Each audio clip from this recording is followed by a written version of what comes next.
Si Jessie Kate ay isang 15 years old na mabait na bata, at may pangarap sa buhay. Subalit noong December 12, 2011, nagbago ang lahat. Si Jessie ay biglang nawala. Ngunit ano nga kaya ang nangyari kay Jessie? Nawala naman kaaway. Maraming nagmamahal sa kanya na halos lahat ng kakilala niya, dahil magaling siyang makisama, at iniidolo siya ng mga ito. Pero bago tayo magpatuloy, pwedeng makahingi ng like at subscribe para sa aking YouTube channel. At kung gusto nyo ng mga ganitong video, si Jessie, na may pangarap na maging guro sa kindergarten. Samantala, si Harley, ang 17 years old, na nobyo ni Jessie, bagamat ito ang kanyang unang karelasyon, siya'y palaging may oras sa kanyang pamilya, at balanse ang oras sa lahat ng kanyang minamahal. Isang residente si Jessie Kate sa Western Australian suburb ng Bouvard, upang matulungan ang kanyang pamilya, na namumuhay ng simple. Kinakailangan niyang tapusin ang kanyang edukasyon, habang nagtatrabaho ng part-time sa isang supermarket. Noong December 12, 2011, ay isang normal na araw para sa isang teenager na si Jessie. Pagkatapos niyang mag-aral, ay pumunta sa trabaho ng 3:55 ng hapon sa supermarket. Ang kanyang shift ay 6:30 ng gabi. Siya'y hinatid ng kanyang ina sa trabaho dahil sa masamang panahon. Umuulan ng malakas, nakaraniwan sa panahon na ito ng taon sa kanilang lugar. Pagkatapos ng kanyang trabaho, si Jessie ay pauwi na sana sa kanilang bahay. Ngunit hindi pa rin tumitigil ang ulan, waring mas lalong lumakas pa ito. Gayunpaman, si Kyle Rohan Garth, isang kaibigan ng pamilya ni Jessie, na boyfriend ng kanyang kapatid, ay naroroon. Si Kyle ay 19 years old. Noong panahong iyon, dahil malapit na kaibigan siya ng kanyang kapamilya, at madalas na rin sila nagkikita, tiwala ang si Jessie sa kanya. Si Kylie ay isang mabait na binata na hindi nakikita sa masamang gawain o gumagamit ng bawal na gamot. Nagtatrabaho rin siya sa supermarket kung saan nagtatrabaho si Jessie. Bagamat wala siyang shift ng araw na iyon, galing si Kylie sa kanyang mga kaibigan malapit sa lugar. At doon niya nakita si Jessie na naghihintay na tumila ang ulan. Dahil sa masamang panahon, inalok ni Kylie si Jessie na sumakay sa kanyang sasakyan ng 6:35 ng gabi, at tumawag si Jessie sa kanyang nobyo, at pagkatapos ay sinabi niyang uwi na siya, at pinaliwanag niya na malakas ang ulan, kaya nagpaalam sa kanyang nobyo na ihahatid siya ni Kyle. Sakay ang isang pula na Nissan Bluebird. Sumakay si Jessie sa kotse, at saka sila umalis. Matapos ang ilang oras, ay wala pa rin si Jessie. Lubos ang pangangamba ng kanyang mga magulang, at mga mahal sa buhay sa kanyang pagkawala. Hindi sumasagot sa mga tawag ng kanyang ina. Hindi pa rin alam kung nasaan si Jessie. Hinihintay ng ina ang kanyang pagbalik. Iniisip na baka nag-overtime lang siya sa trabaho. Dahil sa pagkawala ni Jessie, nagdesisyon ang kanyang ina na tumawag sa ilang kapamilya. Ang anak niyang si Jessie ay hindi pa kailanman nagdulot ng anumang problema, at alam niyang walang kaugnayan sa masamang tao. Tulad ng paggamit ng bawal na gamot, siya ay masunurin, at hindi umaalis sa tahanan na hindi nagpapaalam. Bukod pa rito, wala ring balita mula sa kanyang boyfriend. Tinawagan nila si Kylie at sinabi niya na bumaba si Jessie sa isang hitchhiking park. Ayon sa kagustuhan ni Jessie, sinabi pa daw ni Kylie na kung bakit siya bababa sa lugar na yon. Walang magawa si Kyle kundi sundin na lang si Jessie, at pagkatapos ay umalis na si Kylie. Simula noon, hindi na nakita si Jessie. Ito ay nakakabahala, at hindi maunawaan ng kanyang pamilya kung ano ang maaaring ginagawa ni Jessie mag-isa sa park sa gitna ng malakas na ulan sa gabing iyon. Ang kanyang kilos ay labag sa kanyang karaniwang ugali. Kung nagbago man ang kanyang mga plano, tiyak na ipinaalam sana niya ito sa lahat, lalo na sa kanyang ina at boyfriend, upang mabawasan ang kanilang pag-aalala. Hindi rin makontak ng mga kaibigan. At nagtataka ang mga pamilya ni Jessie, dahil alam nila na takot siya sa malakas na ulan. Samantala, pumunta ang mga kamag-anak sa lokasyon kung saan ibinaba ni Kyle si Jessie. Kahit inikot nila ang lugar at ang park, pero hindi nila natagpuan si Jessie. Dahil sa pagdududa, iniulat nila sa pulisya ang nawawalang si Jessie. Tinawagan ng ina ni Jessie ang mga otoridad, at agad silang rumisponde. Agad nagsimula ang mga pulisya sa pag-iimbestiga. Pinaliwanag ng ina ni Jessie na ang kanyang anak ay biglang nawala mula sa park, kung saan siya ibinaba ni Kyle na dapat sana'y maghatid sa kanya pauwi.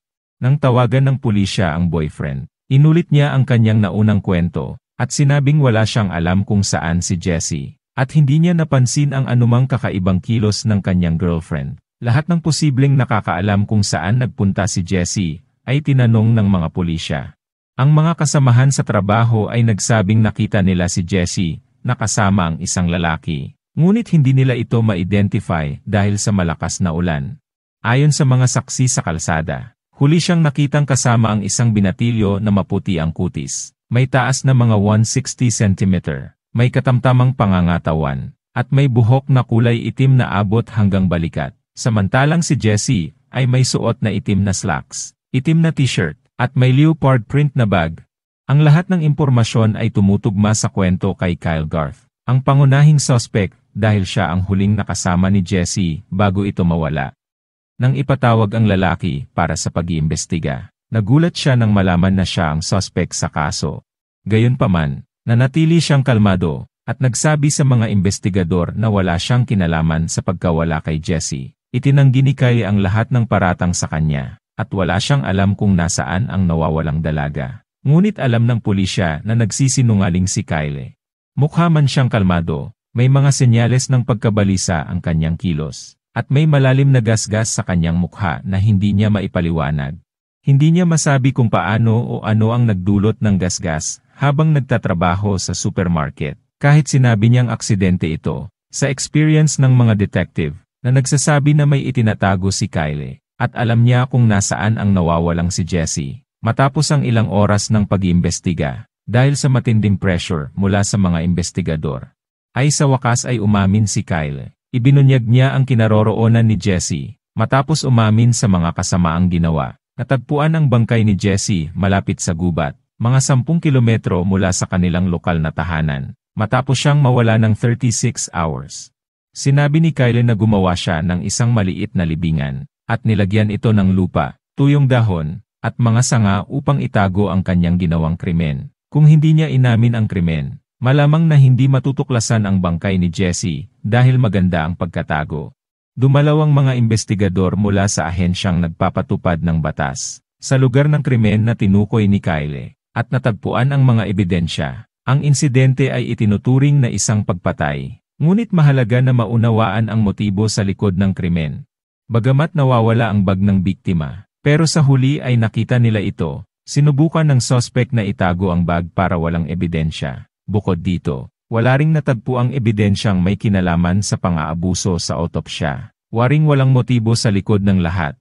Nagtagal lamang ng 8 oras ang pag-iimbestiga. Upang malaman ang lahat, sinabi ni Kyle na hindi niya alam kung ano ang sumapi sa kanya. Hindi sila nagkaroon ng anumang argumento o di pagkakaunawa ang maaaring nagdulot ng galit o pagnanais na pumatay.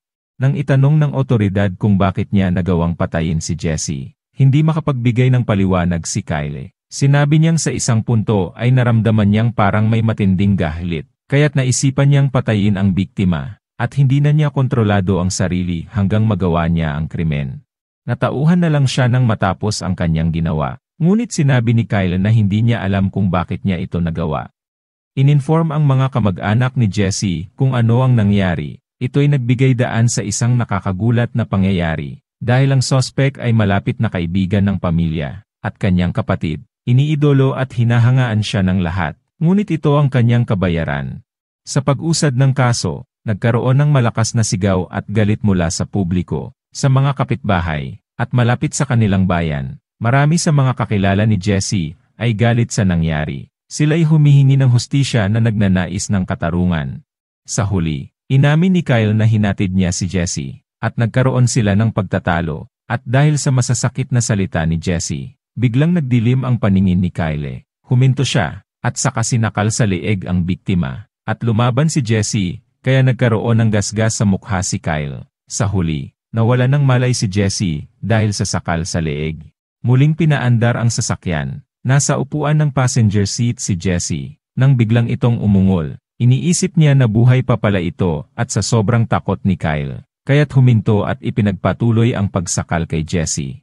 Pagkatapos ay hinila niya ang bangkay, palabas ng sasakyan, na walang anumang palatandaan na buhay pa si Jessie. Nilagay ito sa lupa, at itinago sa isang lihim na lugar. Bumalik ang suspect sa lugar ng krimen. Matapos kumuha ng gamit sa paghuhukay sa lupa mula sa kanyang bahay, at ibinaon sa lupa kung saan iniwan ang bangkay at inilagay si Jessie sa loob. Inilagay niya ang mga sanga sa ibabaw nito upang itago ang bangkay ng biktima. Pagkatapos, kinuha ang kanyang wallet at pala. Nilagay ang mga ito sa Docklands, isang lugar kung saan siya nakatira. Nakuha ng mga pulis ang mga ito, at ang impormasyong ito ay kritikal sa pagbuo ng kaso ng paglilitis. Ayon sa medical examiner, hindi agad namatay si Jessie. Buhay pa siya ng matagal at maaaring nilibing pa ng buhay ang biktima. Binanggit ng pulisya na si Kyle Garth ay hindi pa nagkaroon ng anumang problema sa batas noon. Agad siyang bumisita sa kapatid ni Jessie pagkatapos ng krimen, at ang kapatid ni Jessie ang unang nakadiskubre sa mga gasgas sa kanyang mukha, at sinabi ni Kyle galing sa trabaho ang kanyang mga gasgas. Pagkatapos ay bumalik siya sa kanyang tahanan, nang masalubong siya ng kanyang kapitbahay. At niyaya siyang maglaro ng video games na parang walang nangyaring krimen. Ang lahat ng nakakita kay Kyle nung gabi, ay nagsabing tila normal lang ito, at walang anumang senyales ng kanyang ginawang krimen. Kinulong si Kyle, at inakusahan sa pagpatay kay Jessie. Ang libing para kay Jessie Kate ay naganap noong December 23. Ang paborito niyang kulay noong siya ay buhay pa, ay ang lila. Kaya't pininta ng kanyang mga kamag-anak ang kanyang kabaong ng isang marikit na lila. Ginamit din nila ang lahat ng iniibig ng kanilang anak upang bigyang parangal ang kanyang alaala. Maraming bulaklak at mga luha ang bumagsak. Ang paglilitis ay nagsimula noong May 2012. Inakusahan si Kyle ng kasalanang pagpatay. Lahat ng concern, lalo na ang pamilya ng biktima, ay nadama ang hustiya. Iniligtas sila mula sa mahabang at masalimuot na paglilitis. Maliban sa kanyang kapatid na naging kasintahan ng akusado. Isinagawa ang lahat ng kinakailangang pagsusuri mula sa mga eksperto. Ang kanilang mga natuklasan ay nagpapakita na walang ebidensyang ipinakita ng ipinapatupad na ilegal na substansya sa dugo ng akusado. Maari ring itanggi ang mga alegasyon ng depensa, na nanawagan ng ginawa ng akusado. Binigyang diin ng depensa sa mga hurado at hukom na walang nakaraang pangyayaring agresibo ang nasasakdal. Hindi pa ito kailanman na aresto. Dagdag pa. Umaasa siyang tatanggap ng nararapat na parusa at ipinahayag ang tunay na pagsisisi para sa kanyang nagawang kasalanan. Sa loob ng piitan, ginawa niya ang kanyang mensahe sa video. Ito ay ipinalabas sa buong pagdinig. Humiling ang abogado ng depensa na bawasan ang parusa. Ayon sa prosesyon, nagtiwala ang biktima sa suspect, pero kinuha ang kanyang buhay. Ang kanyang asal ay lubos na walang anumang nag-udyok. Kaya't imposible itong subukan man lang ipagtanggol kung bakit niya nagawa ang ganun. Mas matanda, mas malaki, at mas malakas siya. Ang biktima ay walang laban na maipagtanggol ang sarili. Sa pangkalahatan, ang ginawa ng nasasakdal matapos ang unang pagsusubok na strangulasyon ay maaaring tingnan bilang isang premeditated na pagpatay. Ang malamig at mahinahon na asal ng nasasakdal sa buong proseso ay nakakuha ng pansin ng pamilya ng namatay. Hindi siya humingi ng paumanhin sa kanila, at tila'y walang panghihinayang. Sa huli, ang hurado ay nagpasya na si Kyle Garth ay nagkasala ng unang degree na pagpatay. Siya ay hinatulan ng habang buhay na pagkakakulong na maaring makalaya pagkatapos ng 18 years. Ang pamilya ay naniniwala na ang parusa ay sobrang magaan, sapagkat hindi na muling maibabalik ang kanilang anak. Bakit may pagkakataon ang pumatay na makalaya pagkatapos ng 18 years? Iniisip nila na dapat siyang manatili sa bilangguan nang walang pagkakataon ng parol. Wala nang makakabalik kay Jessie, kahit makulong pa ang suspect ng 20 or 30 years. Hindi na namin maibabalik ang mahal kong anak, sabi ng ina ng biktima. Hanggang sa muli. Salamat sa panonood.